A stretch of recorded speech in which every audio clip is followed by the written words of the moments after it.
Cap मंत्रा और बाजार में लगातार तेजी हमने पिछले कई सत्रों से देखी और आज प्रॉफिट टेकिंग का दिन मार्केट में देखने को मिला है। हालांकि ये जो प्रॉफिट टेकिंग है ये ब्रॉडर मार्केट्स में ज्यादा है और ब्रॉडर मार्केट्स ही इस गिरावट को आज लीड कर रहे हैं, क्योंकि अगर आप मिड कैप इंडेक्स का हाल देखेंगे तो यहां पर भारी गिरावट सुबह से ही बनी हुई है।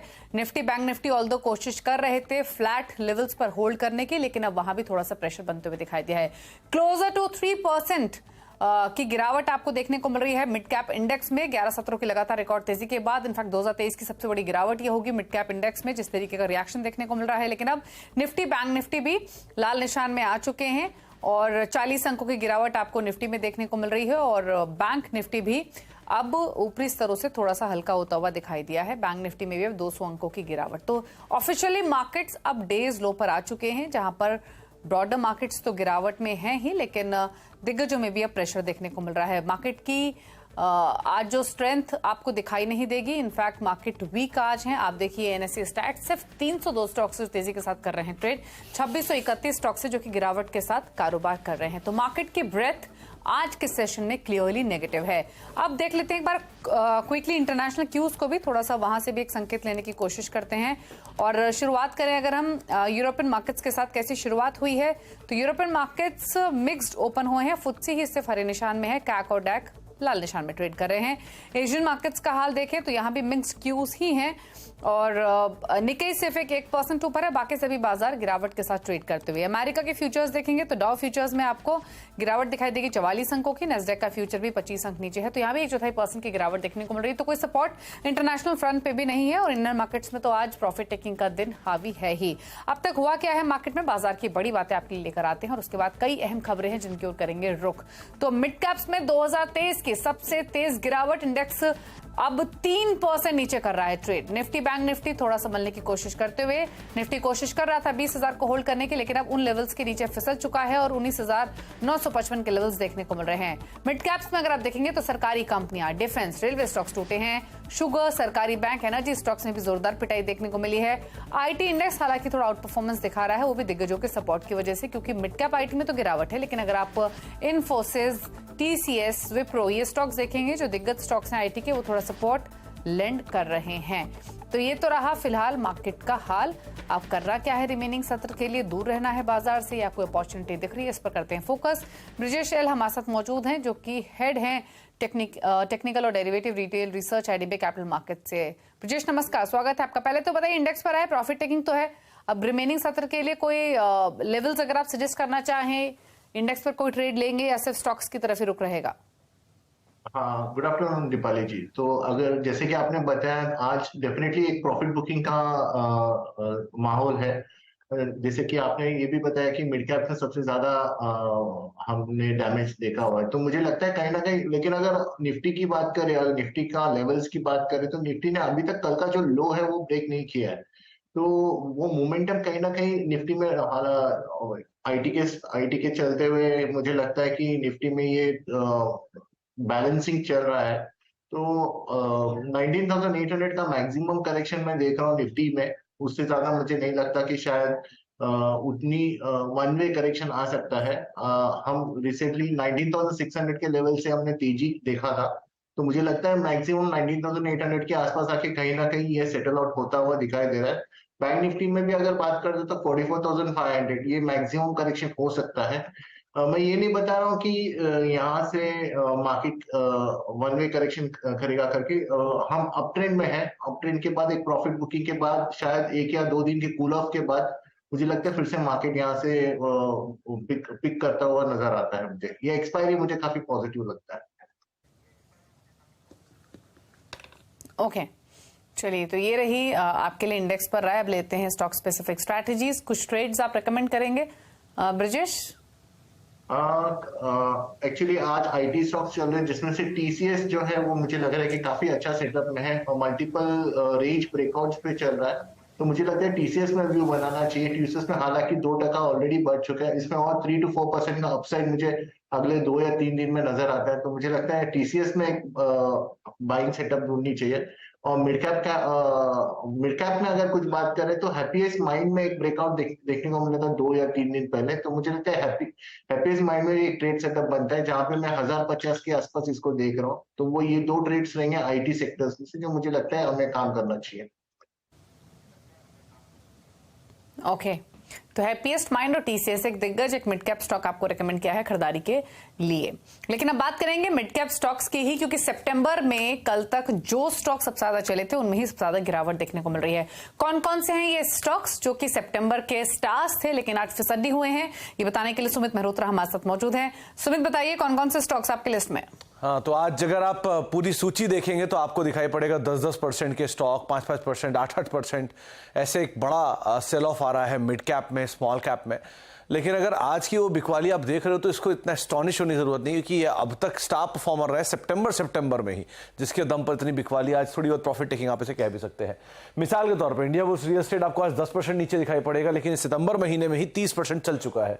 राइट्स, स्टार परफॉर्मर रेलवेज का सिर्फ सितंबर में ही 20% चला है, करीब 10% आज टूटा है। सितंबर में भी अब तक सिर्फ 12 ही दिन हुए हैं और उसमें इस तरह की एक बड़ी तेजी आ चुकी है। एमएमटीसी 70% के गेन के बाद 10% वाइप आउट होता हुआ दिखाई पड़ रहा है। आईआरबी इंफ्रा करीब 32% के एक मूव इसमें देखने को मिले हैं और 9% के आसपास आज वाइप आउट होता हुआ दिखाई पड़ रहा है। इसके अलावा कुछ ऐसे स्टॉक हुए, कोचिन शिपयार्ड 90% के आसपास का मूव आ चुका है, 10% टूटा। ये आरईसी 21%, 22% की तेजी दिखा चुका है, 8% टूट गया। आरवीएनएल करीब 50% के आसपास की तेजी दिखा चुका है, 8% टूटा। ट्यूब इन्वेस्टमेंट इनफैक्ट कल ही सत्र में एक अच्छी तेजी में था और आज वापस 8% नीचे है, 30% की तेजी ये भी दिखा चुका है। तो एक बढ़िया तेजी यहां पर देखने को मिली है। Likewise NBCC, Vodafone Idea, Mazagon dock, BHEL ये सब स्टार परफॉर्मर रहे हैं हाल फिलहाल के।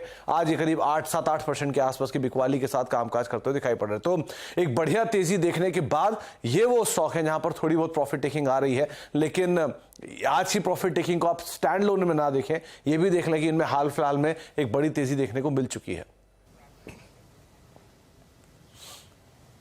ओके, चलिए, शुक्रिया सुमित आपका ही डिटेल्स बताने के लिए। तो आज प्रॉफिट टेकिंग का दिन है, भारी गिरावट है, 20% तक की भी गिरावट इन स्टॉक्स में देखने को मिल रही है। रेलवे स्टॉक्स हो या फिर डिफेंस स्पेस के शेयर्स हो, यहां पर तेज गिरावट आज के बाजार में हावी होते हुए दिखाई दी है। लेकिन बाजार के फोकस में आज ऑटो स्टॉक्स बने हुए हैं जिनमें आज तेज गिरावट देखने को मिल रही है।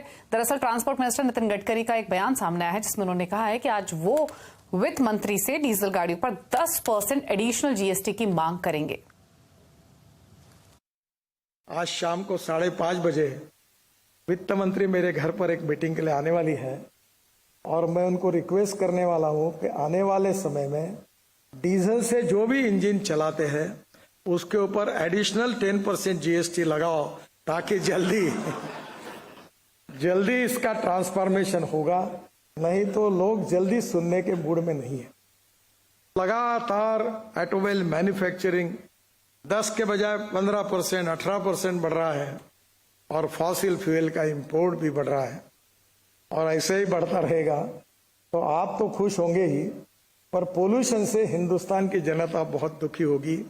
और इसलिए जल्दी डीजल पेट्रोल को छोड़कर नए मार्ग पर पोल्यूशन मुक्ति की तरफ आप सहयोग करिए, ये मेरा आपसे अनुरोध है।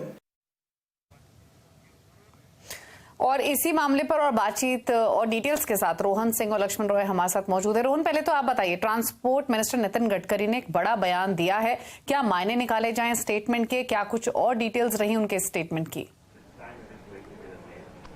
जी बिल्कुल, एक बड़ा बयान दिया है कि 10% सरकार जो वित्त मंत्री से वो मांग करेंगे कि सरकार जो है डीजल की गाड़ियों पर और टैक्स लगाए। और सिर्फ डीजल की गाड़ियों की बात उन्होंने नहीं कही, उन्होंने बाद में ये भी कहा कि डीजल से चलने वाले हर इक्विपमेंट पे वो अतिरिक्त टैक्स की मांग करेंगे। इसके अलावा उन्होंने ये कहा कि जो ऑटो इंडस्ट्री है उसको BS स्टेज 6 को जल्दी करना चाहिए। आपको याद होगा कि 2-3 साल पहले जो है नितिन गडकरी ने सियाम के कन्वेंशन में कहा था कि वो पेट्रोल और डीजल इंडस्ट्री को बुलडोज कर देंगे। उसके बाद सरकार ने BS 6 का जो नॉर्म्स थे वो लीपफ्रॉग करके हमने हमने उसको पाया था, कई सारे और स्टेटमेंट लिए थे। आज एक और स्टेटमेंट दिया है उन्होंने कि वो अतिरिक्त टैक्स लगाने की मांग करेंगे। हालांकि कितना आसान होने वाला है ये देखने वाली बात है, क्योंकि सिर्फ सरकार इस पर डिसाइड नहीं कर सकती, राज्यों की मंजूरी इसमें जरूरी है। और उन्होंने ये भी कहा कि अगले 6 से 8 महीनों में सरकार की कोशिश होगी कि जो 20% इथेनॉल ब्लेंडिंग का लक्ष्य है वो प्राप्त किया जा सके। और साथ ही ये भी कहा कि एक तरह से कटाक्ष किया कुछ कंपनियों पे। उन्होंने कहा कि कई कंपनियों को वो कहते आ रहे थे, 7 साल से कह रहे थे कि ईवी में जाइए, लेकिन जो कंपनियों ने ईवी को अडॉप्ट किया उनकी बिक्री बढ़ी है, लेकिन कई कंपनियों ने जिनमें कहा कि हम रिसर्च कर रहे हैं वो रिसर्च ही करते रह गए, उनकी बिक्री नहीं बढ़ पाई है। तो इस तरह से एक तरह से क्लियर इंडिकेशन सरकार की तरफ से दिया गया है कि आने वाले समय में जो पॉलिसी रहेगी वो डीजल के खिलाफ ही रहने वाली है और प्रो न्यू या क्लीन व्हीकल जो क्लीन फ्यूल व्हीकल्स हैं उनकी तरफ रहने वाली है। ओके अच्छा, लक्ष्मण रॉय भी हमारे साथ मौजूद है। लक्ष्मण, अब देखिए ये सिर्फ एक स्टेटमेंट नहीं है। अगर आप नितिन गडकरी को सुनोगे तो उन्होंने क्लियरली कहा है कि वो वित्त मंत्री से भी मिल रहे हैं और वो इस बारे में ये सुझाव उनको देंगे। क्या एक्सपेक्ट किया जाए, वित्त मंत्रालय की इस पर क्या राय हो सकती है? क्योंकि देखिए एकाएक कंफ्यूजन और साथ ही साथ थोड़ी टेंशन तो बड़ी है। देखिए, दरअसल इस बयान के बाद मैंने कई लोगों से बातचीत की जो एक तरह से स्टेक होल्डर हैं, फैसला लेने में उनकी भूमिका रहती है। तो उनकी बातचीत से साफ जाहिर था कि ये नितिन गडकरी के इस बयान के बाद बहुत जल्द ये 10% का प्रदूषण टैक्स कह लें या फिर अतिरिक्त जीएसटी कह दें लागू हो जाएगा, इसकी संभावना दूर दूर तक नहीं दिखती है। इसके पीछे 2 वजह है।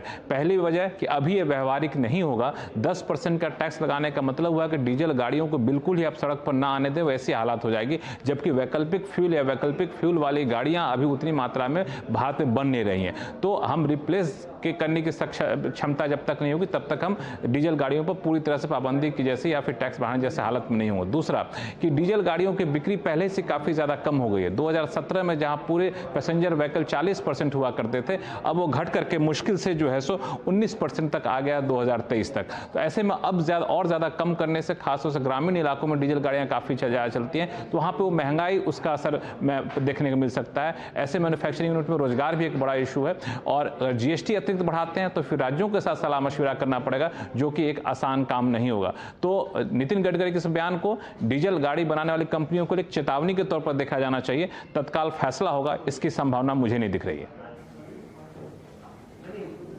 ओके, तो तत्काल कोई डिसीजन होगा इसकी पॉसिबिलिटी तो नहीं है, बट डेफिनेटली स्टेटमेंट बड़ा है। शुक्रिया आपका लक्ष्मण और रोहन ये डिटेल्स बताने के लिए। अब कॉर्पोरेट्स का क्या रिएक्शन होगा ये इंपॉर्टेंट रहेगा। और इसी कड़ी में अशोक लेलैंड के मैनेजिंग डायरेक्टर और सीईओ शीनू अग्रवाल का कहना है कि डीजल पर टैक्स लगाने की बजाय सरकार ईवी को बढ़ावा देने की सोच रखे।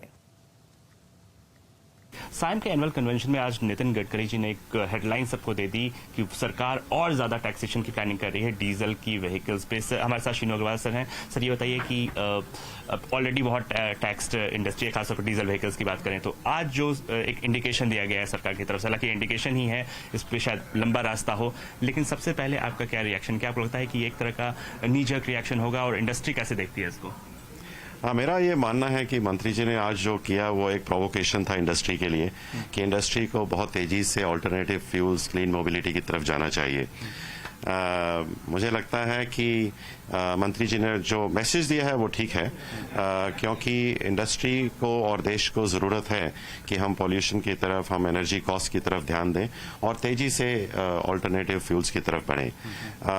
जहाँ तक टैक्सेशन का सवाल है, मेरा ये मानना है और सुझाव भी है कि बजाय डीजल पर या पेट्रोल पर टैक्स की बात करने से हमें जो नए फ्यूल्स हैं, जो इलेक्ट्रिफिकेशन है, जो हाइड्रोजन है, उन पर ज़्यादा इंसेंटिव्स, उनको कैसे हम बढ़ावा दें, उनको कैसे जल्दी से जल्दी ट्रांसफॉर्म करें, उसकी तरफ ज़्यादा ध्यान देना चाहिए। तो ईवी को बढ़ावा देने पर सरकार ज्यादा फोकस करे, लेकिन इस स्टेटमेंट के बाद एक चीज जरूर है कि नी जर्क रिएक्शन आप देख रहे हैं। एक बार ऑटो स्टॉक्स लेकर आते हैं, स्पेशली वो कंपनी जिनका डीजल पोर्टफोलियो काफी ज्यादा है, जिसमें एमएनएम मेजॉरिटी डीजल पोर्टफोलियो रखता है। 4% की गिरावट यहाँ है। टाटा मोटर्स का भी 25-30% के आसपास का डीजल पोर्टफोलियो है, यहाँ भी 3% की गिरावट देखने को मिल रही है। बाकी जो सीवी कमर्शियल व्हीकल्स जो कंपनियां बनाती है उसमें अशोक लेलैंड, फोर्स मोटर्स, यहाँ भी आपको प्रेशर देखने को मिल रहा है। कई ऑटो एंसिलरी कंपनियां भी हैं जो कि डीजल इंजन बनाती हैं, तो उन सब के लिए ये फिलहाल ये स्टेटमेंट तो नेगेटिव है ही। मार्केट का मूड भी खराब है और ऐसे में ये स्टेटमेंट की वजह से हम एक रिएक्शन देख रहे हैं। रुक रहे हैं एक ब्रेक के लिए। ब्रेक के उस पार कुछ और खबरें आपके लिए लेकर आएंगे। चल वापस आते हैं छोटे से ब्रेक के बाद।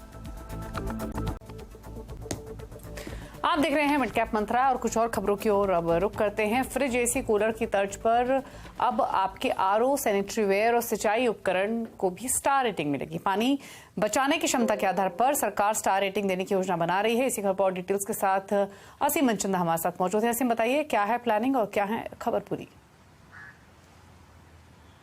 दीपाली, अगर आप बाजार में कोई भी टीवी, फ्रिज, एसी लेने जाते हैं तो सबसे पहले आप उसकी स्टार रेटिंग देखते हैं, जिससे कि आपको ये पता चलता है कि वो कितनी इलेक्ट्रिसिटी बचाता है। उसके बाद आप उसकी खरीदारी करते हैं। लेकिन सरकार अब इसको वाटर के ऊपर भी लागू करने की तैयारी कर रही है। आपके जो अप्लायंस आप यूज कर रहे हैं, चाहे वो वाटर डिस्पेंशन हो, आरओ हो, इरिगेशन इक्विपमेंट हो, सैनिटरी वेयर हो, उसको भी ये बताना पड़ेगा कि वो उसकी वाटर बचाने की क्षमता कितनी है। उसके बाद ये आप खरीदेंगे।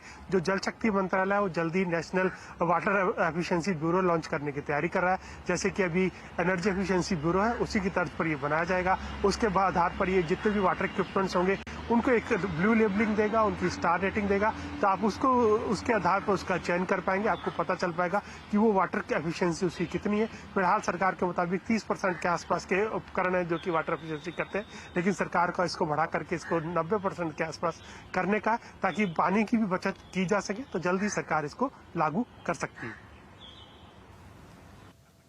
ओके, चलिए, तो ये रही डिटेल इस खबर की। शुक्रिया असीम ये डिटेल्स बताने के लिए। और फिलहाल एक बार क्विकली मार्केट को देखें तो मार्केट में प्रेशर अभी बना हुआ है। मिड कैप्स अभी भी अंडर प्रॉफिट टेकिंग है। प्रेशर यहाँ पर साफ तौर पे दिखाई देते हुए फिलहाल। इस बीच ऑटो स्टॉक्स अगर आप देखेंगे तो M&M, टाटा मोटर्स स्टॉक्स में डेज लो टच करने के बाद थोड़ी सी रिकवरी आती हुई दिखाई दी है। नीचे के लेवल्स छूने के बाद एक्सपर्ट आपको ऑटो इंडेक्स में तो दिखाई दे रहा है, स्टॉक्स में भी दिखाई देगा, क्योंकि क्लैरिफिकेशन नितिन गडकरी की ओर से एक ट्वीट उन्होंने किया है कि 10% एडिशनल जीएसटी की जो बात हो रही है, ऐसा कोई प्रपोजल अभी अंडर कंसिडरेशन नहीं है। तो शायद यही वजह है कि इन स्टॉक्स में थोड़ा सा एक रिलीफ लोअर लेवल से आते हुए आपको दिखाई दे रहा है। लेकिन आगे बढ़ेंगे, अब बात कर लेते हैं खिलाड़ी नंबर 1 की अपडेट की।